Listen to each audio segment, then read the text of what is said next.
and I think 3 of the first children born lived in a cabin out in the woods, and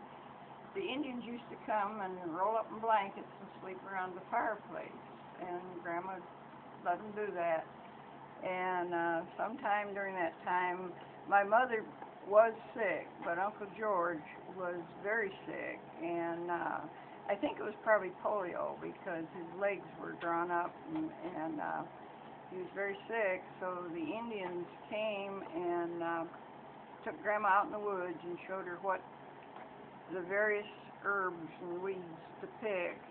and dug up roots and cleaned them, and had Grandma make a tea out of the leaves, and they pounded up the roots and made hot poultices and put on Uncle George's legs, and eventually got him to straighten out and to where he could walk again. And in the process, before they came there, an old doctor came, and he was going to straighten his legs out, and he just yanked one of his legs, and Uncle George had crutches that Grandma had made for him, and he said, "You old son of a bitch, if you ever do that again, I'll kill you with my crutch." So he was pretty sick, but he's still pretty fiery. But that's what happened, and I'm sure that